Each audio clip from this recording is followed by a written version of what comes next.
Existe un momento de quietud que antecede al dominio personal, una suspensión temporal antes de que el espíritu descubra cómo articular su esencia más profunda.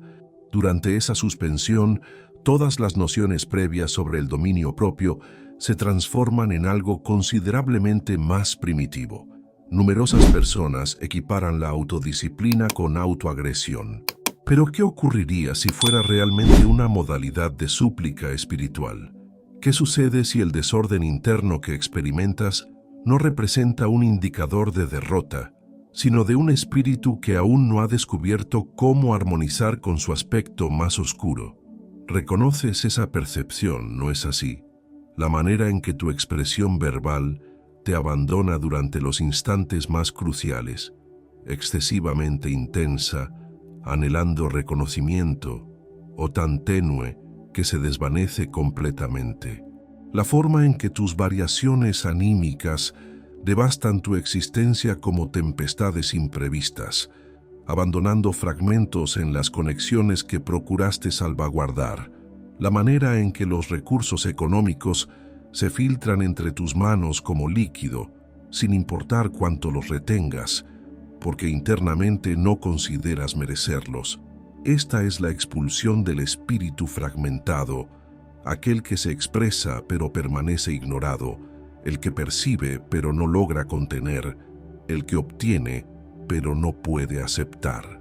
La autodisciplina espiritual no consiste en dominar tu existencia, sino en descubrir cómo recibirla, como un protector del santuario que preserva el altar no mediante poder, sino a través de veneración. La expresión vocal, la fluctuación emocional, la vinculación con la prosperidad, la pluralidad interna. Estos no representan adversarios que deben ser sometidos. Son dimensiones de tu espíritu que solicitan ser reconocidas, unificadas y ceremonializadas. No se trata de renunciar al universo de las emociones y la manifestación. Se trata de descubrir el compás espiritual bajo la confusión, el latido que existe previo al estruendo. En la psicología junguiana, la expresión vocal transporta lo que denominó la función trascendente, el enlace entre la voluntad consciente y la realidad inconsciente. Existía una mujer que se expresaba en las juntas con tal premura que sus compañeros se alejaban en sus asientos. Sus expresiones eran punzantes, atravesando el ambiente como proyectiles desesperados. Creía estar manifestando poder, pero durante las noches, solitaria en su hogar, murmuraba disculpas a las superficies, ensayando formas más gentiles de comunicar las mismas realidades. Lo que desconocía era que su voz cargaba con el sufrimiento no manifestado de una niñez donde el mutismo significaba la inexistencia. Cada expresión era el lamento de una pequeña. Existo, existo, por favor, no me descartes. La voz, como observan, es una exploradora del pasado. Extrae lo que la conciencia ha sepultado. Cuando nos expresamos más aceleradamente de lo que nuestro espíritu puede percibir, nuestras palabras se transforman en contenedores para nuestras lesiones en lugar de manifestaciones de nuestra comprensión. La neurociencia de la comunicación nos demuestra que los patrones vocales están controlados por el nervio vago, la misma vía que dirige nuestra percepción de protección y vinculación social. Considera tu propia expresión vocal por un instante. ¿Transporta el compás de tu autenticidad o la premura de tu temor? ¿Se comunica desde la unificación o libera desechos emocionales como un recipiente fracturado? Existe un antiguo proverbio sufí: no eres la tempestad, eres el firmamento a través del cual transita. La investigación de la doctora Lisa Feldman Barrett sobre la precisión emocional demuestra que nuestra habilidad para diferenciar entre estados emocionales delicados influye directamente en nuestro equilibrio psicológico. Pero nos han instruido para recelar de nuestro clima emocional, a medicar las alteraciones del ánimo, a estabilizar lo que el alma intenta comunicar. ¿Y si tus oscilaciones anímicas no representan una patología, sino poesía? ¿Y si constituyen el dialecto de energías arquetípicas que intentan influenciar tu psique? Ciertos amaneceres despertaba con una gravedad que parecía ancestral, más antigua que su propia existencia. El terapeuta la denominó depresión, el psiquiatra le recomendó medicación, pero en sus visiones nocturnas se encontraba erguida en un desierto inmenso, sosteniendo los restos de mujeres que jamás había conocido. Al despertar comprendió. Lamentaba no solamente sus propias pérdidas, sino las tristezas no expresadas de su descendencia. El cortisol, nuestra hormona principal del estrés, no solamente responde a peligros inmediatos, también transporta recuerdos celulares, patrones de activación heredados de generaciones que sobrevivieron a lo que no pudieron procesar.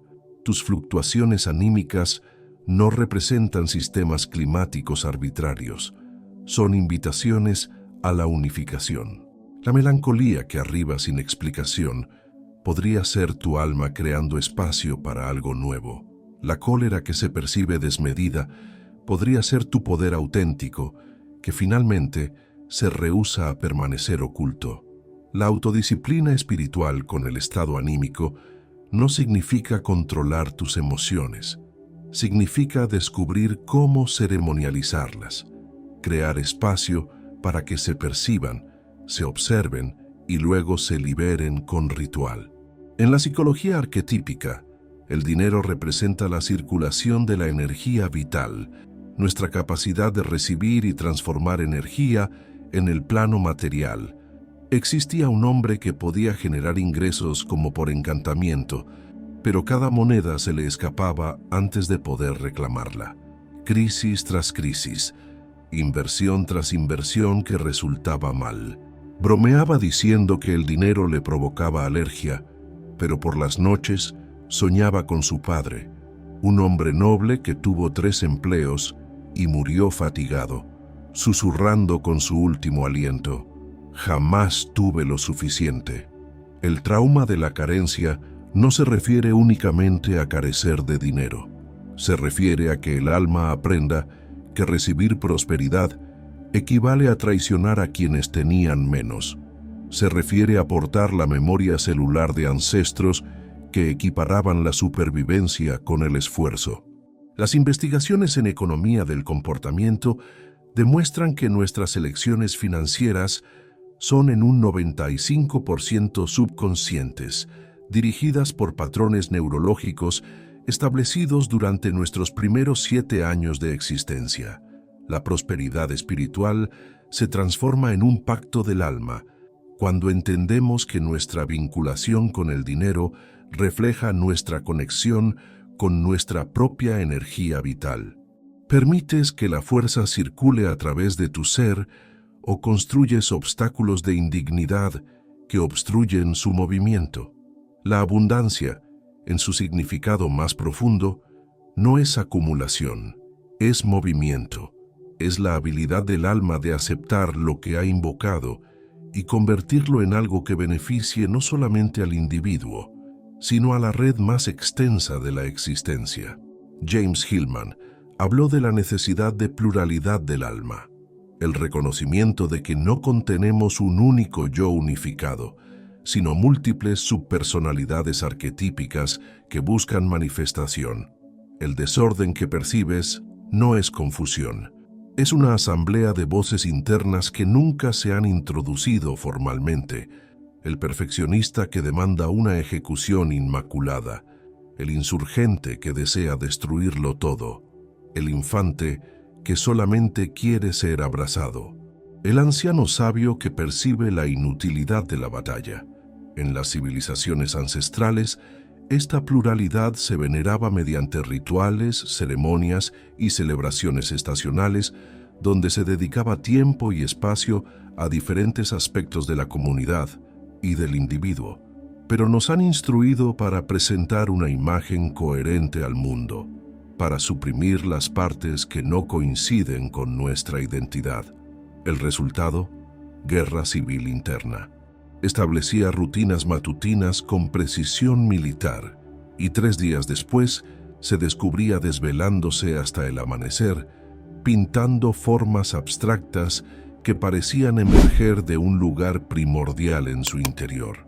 El yo disciplinado avergonzaría al yo creativo. El yo creativo se rebelaría contra el yo disciplinado. Ninguno se equivocaba. Ambos buscaban la unificación. La neurociencia del trabajo de partes, desarrollada por Richard Schwartz, demuestra que los conflictos internos crean literalmente redes neuronales en competencia que pueden secuestrar nuestras intenciones conscientes. La autodisciplina espiritual no consiste en seleccionar un aspecto y silenciar los demás. Se trata de convertirse en el observador compasivo que puede acomodar todas las partes, creando democracia interna en lugar de dictadura interna.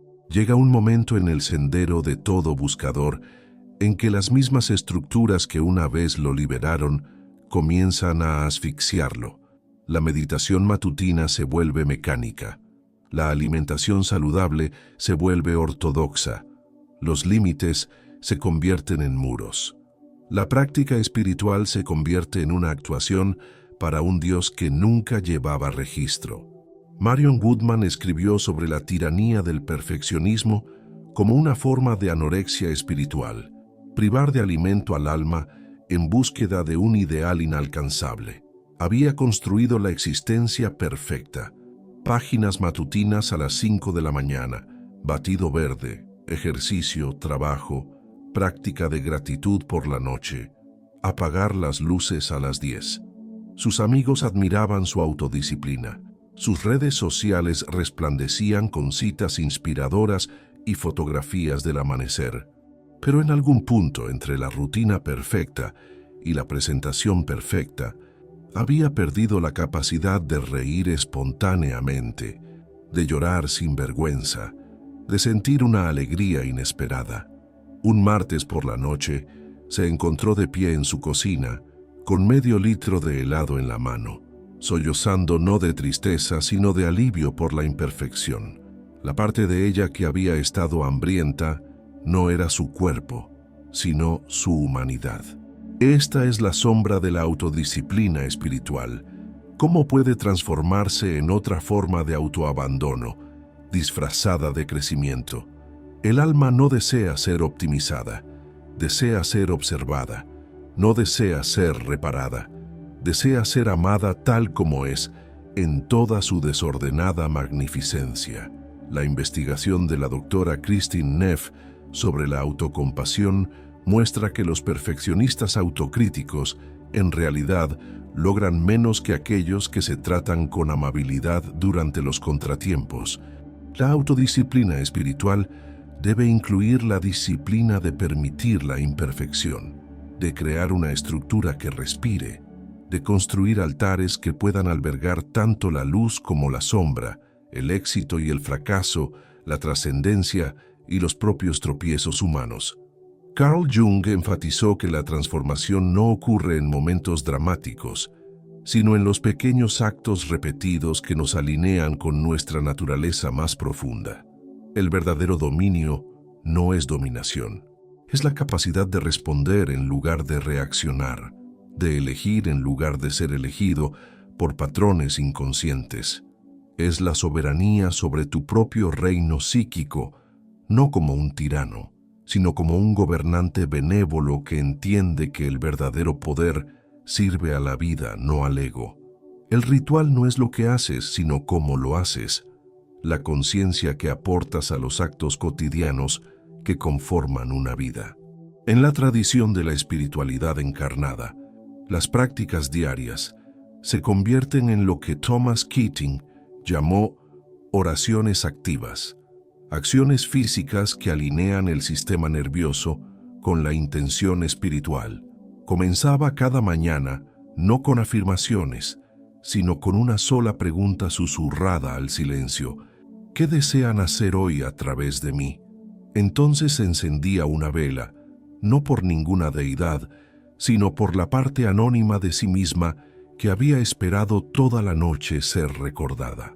La llama se convirtió en su testigo, su ancla, su recordatorio de que era humana y sagrada. La autodisciplina espiritual transforma la rutina en ceremonia. Los límites no se convierten en muros, sino en recipientes sagrados. Las páginas matutinas se convierten en correspondencia con el alma. La reflexión vespertina se convierte en un suave recuento no de productividad, sino de presencia. La investigación del neurocientífico Dr. Rick Hanson sobre absorber lo bueno demuestra que saborear deliberadamente experiencias positivas durante 10 a 20 segundos literalmente reconfigura el cerebro para un mayor bienestar. Estos no son trucos de productividad, son cartas de amor a tu propia existencia, promesas diarias de tratar tu vida como un espacio sagrado. La sombra, en términos junguianos, no es malévola, son simplemente los aspectos de nosotros mismos que hemos sido condicionados a exiliar. Y todo lo exiliado busca regresar. ¿Por qué saboteas precisamente lo que tu alma desea? ¿Por qué la parte de ti que anhela el orden también se rebela contra la estructura? ¿Por qué el deseo de autodisciplina activa el impulso hacia el caos? Porque en algún lugar de tu psique reside el recuerdo de la autodisciplina como castigo, la estructura como control, el orden como la muerte de la espontaneidad. La sombra teme que ser disciplinado signifique volverse rígido, sin vida, falso. La investigación del Dr. Gabor Maté sobre la adicción y el autosabotaje revela que los patrones destructivos a menudo se originan como respuestas adaptativas al trauma temprano o al abandono emocional. Empezaba cada nueva rutina con auténtico entusiasmo. Salía a correr por la mañana, escribía en su diario por la noche, preparaba las comidas semanales, pero al cabo de 3 semanas se encontraba trasnochando, saltándose los entrenamientos y pidiendo comida a domicilio. La parte de él que ansiaba estructura se veía eclipsada por la que la equiparaba con las rígidas exigencias de su padre y las expectativas perfeccionistas de su madre. El ego sabotea los deseos del alma porque no distingue entre la estructura que da vida y el control que la niega. Ambos se perciben como una limitación para la parte de la psique que aprendió que sobrevivir implicaba evitar cualquier forma de regulación externa. La estructura sagrada honra la fluidez. Crea formas que sirven a la vida en lugar de controlarla. Construye contenedores lo suficientemente fuertes como para albergar la transformación y lo suficientemente flexibles como para permitir el crecimiento. Las investigaciones sobre la teoría del apego muestran que el apego seguro no se desarrolla a partir de una consistencia perfecta, sino de una capacidad de respuesta suficientemente buena que repara las rupturas con la sintonía. La autodisciplina que libera incluye espacio para la rebelión. La estructura que sirve incluye espacio para la espontaneidad. El contenedor sagrado es lo suficientemente fuerte como para albergar tanto el sí como el no, el compromiso como la resistencia. En la física cuántica todo existe como frecuencia vibratoria. Nuestros pensamientos, emociones, palabras y acciones llevan firmas energéticas distintivas que atraen experiencias resonantes. Existe una frecuencia que es exclusivamente tuya, no la voz que usas para encajar, ni el estado de ánimo que adoptas para complacer a los demás, ni la energía que proyectas para conseguir lo que crees querer. Tu frecuencia auténtica es la resonancia de tu alma hablando a través de la materia. La mayoría de nosotros emitimos interferencia, ruido emocional mezclado con parloteo mental, traumas sin procesar y patrones heredados. Nos preguntamos por qué nuestras relaciones se sienten caóticas, por qué nuestros proyectos creativos se estancan, por qué la abundancia se siente esquiva. Pero la energía se filtra por la desalineación, el poder se disipa por la incongruencia. La investigación del Dr. Joe Dispenza sobre la coherencia cardíaca demuestra que cuando nuestros pensamientos y emociones se alinean, generamos campos electromagnéticos mensurables que influyen tanto en nuestra biología como en nuestro entorno externo. Lo percibió por primera vez en las reuniones, cuando hablaba desde la ansiedad, apresurándose a llenar el silencio, demostrando su valía con palabras. La sala se volvía inquieta, distraída. Pero cuando esperaba a que emergiera la comprensión más profunda, cuando hablaba desde la ausencia de la necesidad de impresionar, la gente se acercaba. La calidad de su presencia cambiaba la calidad de la atención que recibía. Esta es la diferencia entre sonar poderoso y estar centrado, entre hacer ruido y crear resonancia, entre transmitir desesperación y emanar auténtica autoridad. La teoría polivagal desarrollada por el Dr. Stephen Porges revela que nuestro sistema nervioso transmite constantemente nuestro estado interno a los demás a través de microexpresiones, tono vocal y presencia energética. Afinar tu frecuencia no se trata de perfeccionar tu desempeño, se trata de alinear tu expresión con tu esencia, hablar desde la unificación en lugar de la fragmentación, moverse desde la coherencia en lugar de la compulsión. La unificación, en psicología profunda, no se trata de alcanzar la perfección, sino de alcanzar la completitud. Es la práctica continua de acoger todos los aspectos del yo en una relación consciente. Ser soberano es convertirse en el guardián de tu propio reino psíquico, no como un dominador, sino como un gobernante sabio que comprende que el verdadero poder sirve a la vida, no al ego, que sabe que la autoridad no proviene del control, sino de la presencia, que crea democracia interna en lugar de dictadura interna.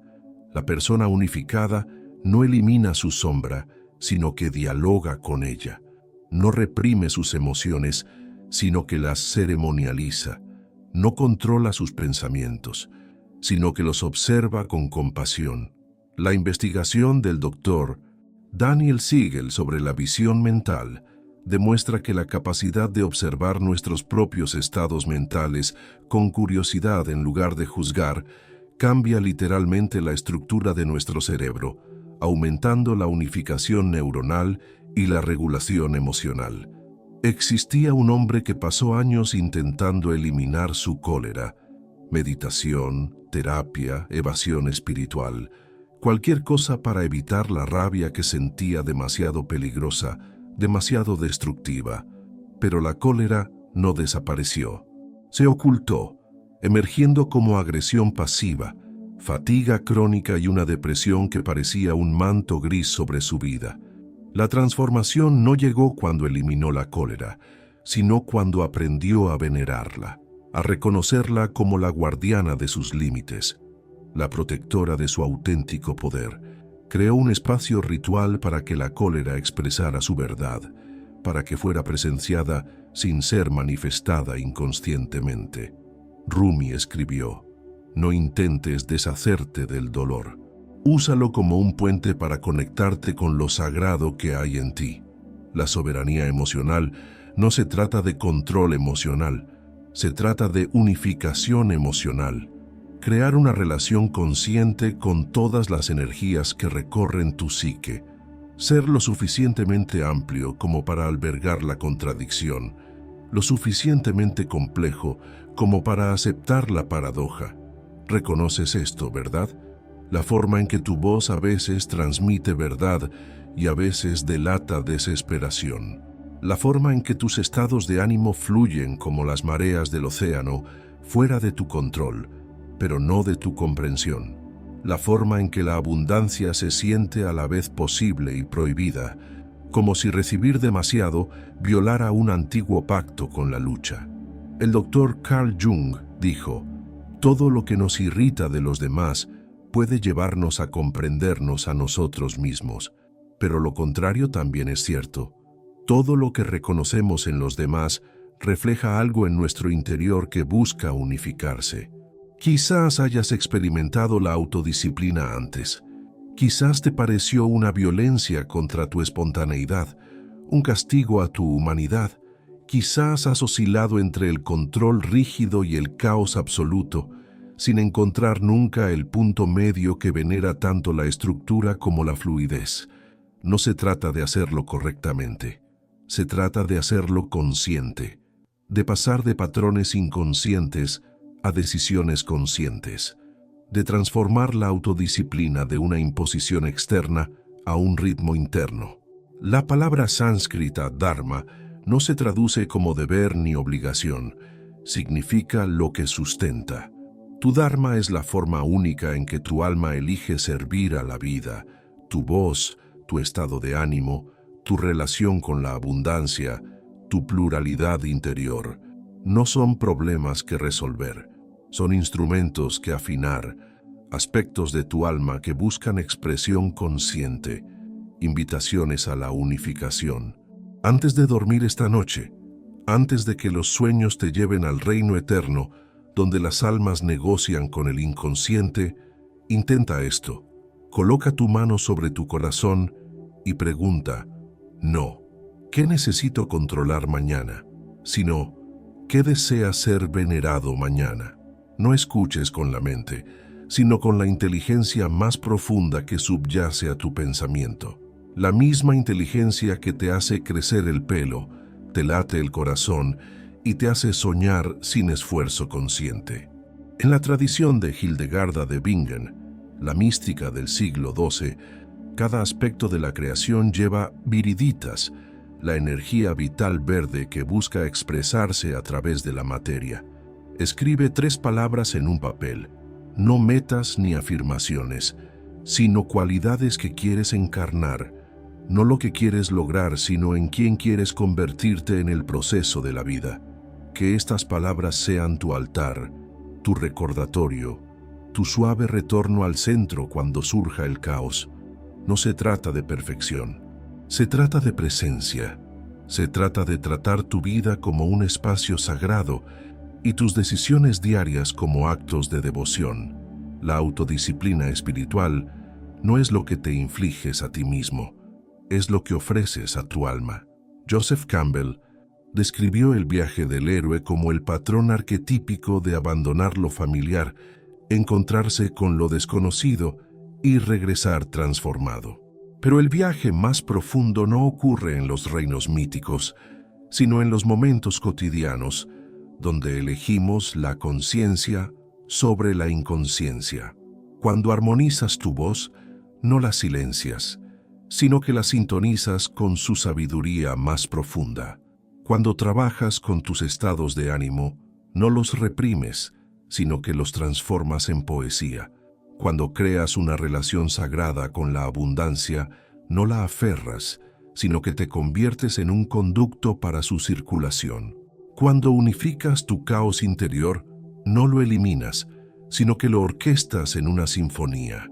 La palabra disciplina proviene del latín disciplina, que significa instrucción o conocimiento. Comparte la misma raíz que discípulo, alguien que sigue no por obediencia sino por amor. Este es el compromiso, no para perfeccionarte sino para consagrarte, no para eliminar tu humanidad, sino para venerarla como el vehículo a través del cual se expresa tu divinidad, no para controlar tu experiencia, sino para afrontarla con tal presencia que cada momento se convierta en un momento decisivo, cada respiración en una oración, cada día en una oportunidad para regresar, no a un ideal imaginario, sino a la verdad de quien siempre has sido bajo el ruido. No te contraes cuando abrazas la autodisciplina espiritual. Recuerdas, no te haces más pequeño, te vuelves más tú mismo. El alma que aprende a cobijar su propia complejidad, a ceremonializar sus propios ritmos, a venerar su propia pluralidad, esa alma no necesita buscar poder. Se transforma en poder, no poder sobre los demás, sino poder con la vida misma. Oráculo final. La autodisciplina no es la jaula que aprisiona tu naturaleza salvaje. Es el recipiente sagrado que permite que tu naturaleza salvaje dance. Si esto resonó profundamente contigo, si estas palabras tocaron esa parte de tu alma que buscaba unificarse en lugar de perfeccionarse, comparte este video con alguien que también esté en el sendero de la transformación sagrada. A veces, la medicina que más necesitamos es recordarnos que no estamos solos en nuestra complejidad. Y en los comentarios, comparte una palabra, solo una, que represente la cualidad que deseas encarnar al recorrer este sendero de autodisciplina espiritual. No lo que quieres lograr, sino en quién quieres convertirte. Que este espacio se convierta en un templo de reconocimiento mutuo, donde las almas que comprenden la diferencia entre el control y la conciencia puedan presenciar el camino de cada una. Recuerda, no estás fragmentado, no te has quedado atrás. Estás justo donde tu alma necesita estar para recordar lo que vino a expresar. Suscríbete para recibir más transmisiones desde la intersección de la psicología y el alma. Cada video es un portal, cada palabra una semilla, cada momento una invitación a recordar quién eres realmente bajo el ruido.